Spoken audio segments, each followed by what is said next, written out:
The gang of rotten people from the Supreme Court, they are the nation's greatest enemies today. Their anger is aimed at Supreme Court judges who allowed Lula to be freed. The protesters say the release proves the justice system is plagued by corruption.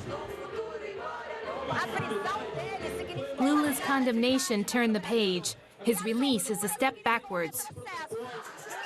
But the demonstrators don't say a word about the president's son, Senator Flavio Bolsonaro, who's under investigation for money laundering.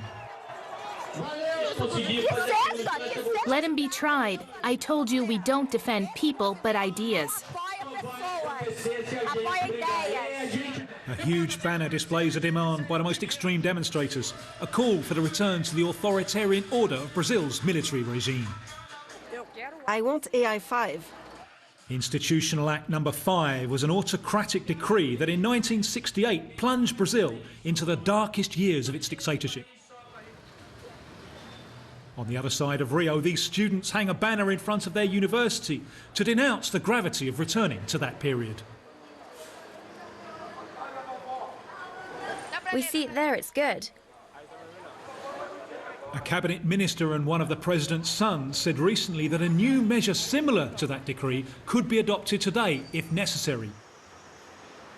Institutional Act No. 5 paved the way for torture and political persecutions. People need to understand that the moment is critical. Brazilians are passive, and that's what this government wants, that people don't realise. Many things make us think of a return to this period in our country, because they were democratically elected, and they openly refer to this period. Lucas and his colleagues took to the streets several times this year, like at this demonstration in June. Universities have been hit with budget cuts and become hotbeds of resistance to Jair Bolsonaro's policies. On this evening, students protest against austerity and security policy. In Rio, that security policy is embodied by far-right Governor Wilson Witzel.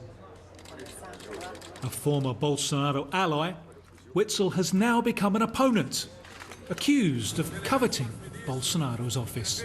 When Witzel took office, he gave police greater leeway in the favelas.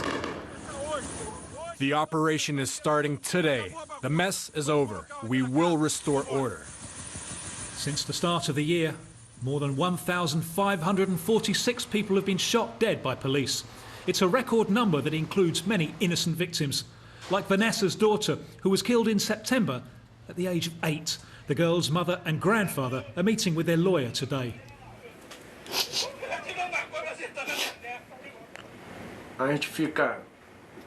We're lost, upset. We carry for the rest of our lives, in our memory and in our hearts, the loss of an angel. Vanessa was sitting with her daughter at the back of a small bus when a police officer shot in their direction at a passing motorcycle. They tell themselves that they can shoot as soon as they see a trafficker or someone who carries a weapon without thinking of the consequences, because there will be no consequences. They just learnt that the policeman will be tried, but the blunder he made is very rarely punished. And Bolsonaro hopes to widen protections for police in these circumstances so they can claim self-defence and escape prosecution. There is an ideological alignment between the federal government, the governor of the state of Rio and the city hall of Rio. We can speak of necropolitics. We enter into this logic of killing traffickers and anyone in their path.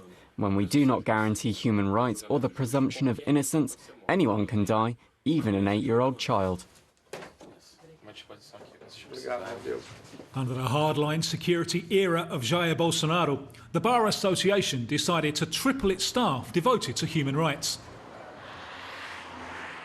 In Brasilia, the political opposition to Bolsonaro includes less than a quarter of all lawmakers. They tried to block government initiatives throughout the year.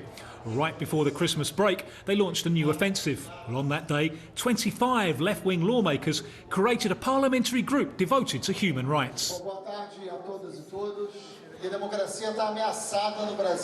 Democracy is today under threat from an absolutely retrograde, violent, devastating government in the field of social rights. Heading up the new group, Congressman Marcelo Freixo works with support from 25 civil society organisations. The army doesn't need to send tanks into the streets for democracy to be threatened. There are the deaths of young black people in the favelas, of the indigenous people. Brazil is the country that kills the most human rights defenders in the world. We have a government that promotes and supports police violence. Congratulations, count on us. Today, the opposition believes the far-right government is trying to undo all of the social gains its own lawmakers achieved in the past. The latest battle was over a highly criticised pension reform. So far, the Bolsonaro government's austerity policies have failed to revive growth or lower unemployment. In this Congressional Finance Committee, lawmaker and former accountant Ale Silva represents the government.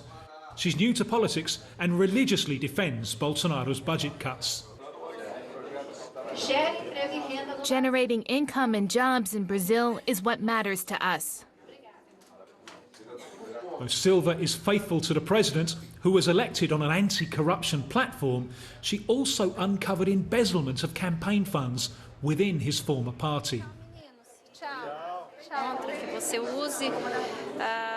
Even if you take the necessary measures, corruption is impossible to eradicate. I have a very good relationship with the president. I think it would be a shame to abandon everything because of one person. Unconditional in her support, Silva also takes a front-row seat in evangelical Christian worship next door to her office.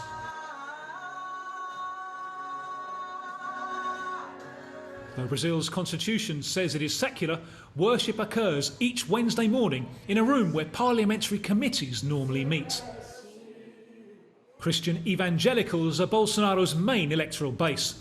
Today, the service is led by the lawmaker and pastor Eurico. There are people who criticize us, who speak badly of us, but we are here under the protection of God. The Evangelical Caucus in Parliament now has over 100 lawmakers, and the moral standards of the religious right are more and more common in Brazilian culture. We realize that some people use art not to defend art itself, but values that we consider immoral. Some may be shocked by a scene of tenderness between two people of the same sex.